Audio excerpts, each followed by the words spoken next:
Hey friends, welcome back. My buddy Bobby over here is going to hang out with us today. He's just too cozy to interrupt him, so he's going to be the cute backdrop for the video. Oh, we're interrupting him. Today's topic is going to be short and sweet, but let's talk about what it means to be paycheck to paycheck. Because you can be rich and you can be poor, and you can still be paycheck to paycheck either way. Paycheck to paycheck literally just means you are basically spending all the money you make between paychecks and you're just barely getting by. So you have just enough money to get you through your bills and expenses between this paycheck and the next. And it just means it's hard to save when you're in that kind of a cycle. It's mentally exhausting. It's emotionally exhausting because you're trying to keep up on what expenses have to be paid and how much you have. So it's really hard to get ahead with savings when you're just barely surviving between paychecks. And a lot of times, actually, there might be an assumption that you're only paycheck to paycheck if you're poor, or only poor people are paycheck to paycheck, and you can't be rich and be paycheck to paycheck. But you can be in both scenarios. You can also be in great position and be at the poverty level, but still live below your means and have enough to put some aside for savings. You can be filthy rich and spend it all, and you're paycheck to paycheck too. So the first step in trying to get out of that cycle is to create a little buffer. And the buffer is just a little bit of savings. You're going to try to get even $1,000 between you and the next credit card swipe so that you can start to build space in your finances to start saving. And saving for a lot of people is something that's foreign. There's a lot of statistics out there that or that most people can't afford a $400 emergency in cash if it comes up. And I think there's a stigma around that it's embarrassing to admit that, but you're not alone because there's so many people who are in that position, and we just don't talk about how to get out of it, how to position yourself, what's the next step you should be doing. A lot of times it feels like there's nowhere to squeeze any more water out of a rock, but what I like to do is I'll share it in my description. There's a few ways you can get creative around creating more margin in your finances, saving $1,000 fast. What are those things you can do to make your money last longer so that you can have a little excess to put back in your pocket? I'll just share a tip right now. It's in the attachment that I'll include in the description. But a lot of times it feels like you have no margin in your groceries.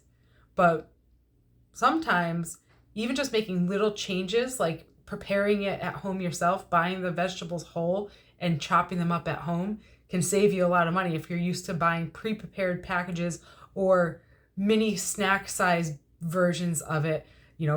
Go next time you go to the grocery store, take a look. The big bag of popcorn that's all in one is cheaper by the ounce or by the weight than the 10-pack, however they package it. And sometimes it's just a matter of taking a few more minutes. You can buy the Ziploc baggies at the dollar store and package the little baggies yourself. It's just getting creative around how you're making your dollar stretch a little longer while you're trying to create margin in this. And a lot of times, even in the corporate world, there were executives that were struggling paycheck to paycheck. And it really was embarrassing to admit that for them. But I want to be as clear as possible. It's so easy to get into that space because all it just means is that your cost of living rose with your income. And there you are. You're in the same space.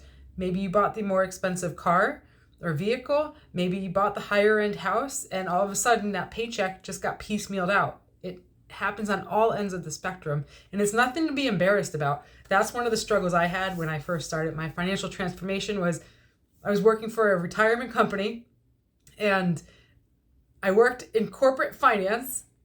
I specialized in budgets and expense allocations, like where the expenses went across the company. And I didn't have my own financial house in order at home in my personal life. And it was embarrassing. And I was almost embarrassed to ask for help because I felt like I should know better. But we don't, because they really don't teach these basic personal finance concepts in depth broadly across our education system.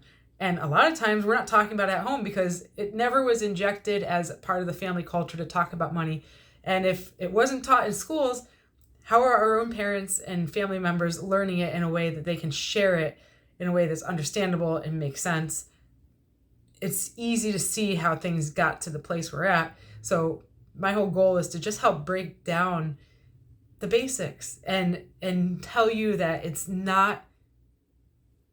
you're not alone. It's not something that people want to talk about, but if you're willing to just say, hey, yeah, I could use some help here, it's that easy. And it starts with just educating yourself in little ways. What's the next thing I can do? What's the next thing I should be doing? And if you feel like you're paycheck to paycheck, don't be scared to talk about it. Hey, what can I do to create more margin in my finances? More space in my finances, because I really want to do more of X, Y, or Z. I really wish I could stay home more. I would love to not have to work Saturdays. I'd love to be able to decline that request or the ask from my boss. Can I work this weekend? I'd like to be able to say no and not worry that I can't pay my bills. So get motivated about that thing that's going to get you to save a little more. Maybe it's cutting out one coffee a week. Maybe that turns into making all your coffee at home. Take it to go. Try out a French press. They're pretty cool. You might find a new way of making coffee that you like the taste of it. And you price up a bag of coffee and how many cups you get out of that versus going to the store and buying it every day. The price difference is pretty drastic. So pick one area. Don't do it all. Pick one area of your life that you're feeling like you might have some waste. Maybe going out to the restaurants. Think about how much that is taken out of your paycheck in a week's time or a month's time. What are small adjustments you can make to get used to those changes? And if you get excited about it, make some more changes and be clear about what you're going to do with that money instead. Because if you don't have a job for that money to do, when you save it, it's going to blow on another category. So make a plan and pull that money aside and say, I didn't spend $50 this week on takeout or carry out or restaurant dining out.